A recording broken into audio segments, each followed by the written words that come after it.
A candle, meant to symbolize the light in life, to give you hope when everything is dark. And that's what it first meant to her. The flame was the one thing that lit up her world when her days were gloomy and the nights felt as long as eternity, when her blood-curdling screams echoed throughout the stone-cold basement walls.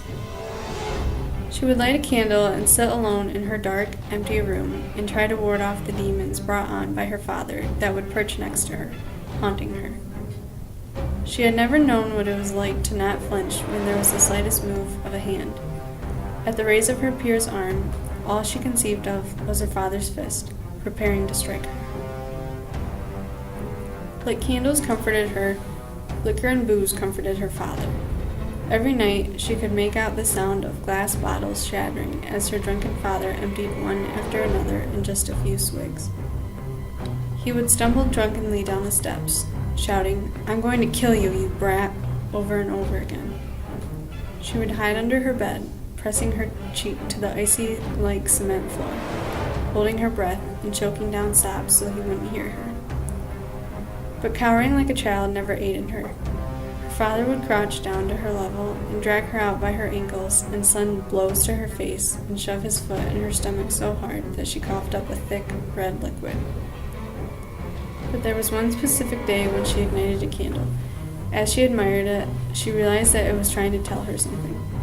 It was as if it was whispering to her, whispering that the tortured cannot remain tortured for the rest of their lives. It was giving her a chance to stop the devil that lived upstairs whom she called Father. You could almost see the flame in her eye as she devised the plan. At nightfall, when her father had been long asleep, the soon-to-be perpetrator crept up the stairs and sealed her father's bedroom door shut. The young woman set her beloved torches all throughout the living room, kitchen, and stairs, and ignited their waxed wicks.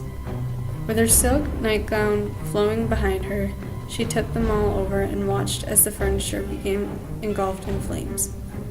Soon the wooden walls and floorboards caught flame, and the glass of the windows shattered. This time, it wasn't her horrific shrieks that filled the air. It was her abusive father's. Not a single soul would be able to save him from the burning mess that was their home. No amount of banging on the door would help them at this point. She stood in the street as she watched the walls begin to turn to dust and the ceilings caved in on the blaze. The house collapsed with a loud boom. There would be no evidence of what she did. She could just see her past disappearing from her now, along with what used to be her house. It was a bittersweet moment of relief and melancholy. The song of the fire trucks filled her ears, and the sickly sting of smoke danced on her taste buds, and the scent of torching wood filled her nostrils. Ashes flurried through the air like snowflakes falling in mid-January. The firefighters didn't hesitate to interrogate her, wondering if the girl was all right and if she knew what had happened and if there was anybody else in the house. The candle, she pretended to mourn. It must have tipped over, and my father, he didn't make it.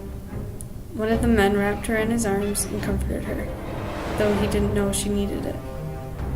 As they escorted her to the ambulance, she turned her head toward the house and smirked. Nobody would know her secret.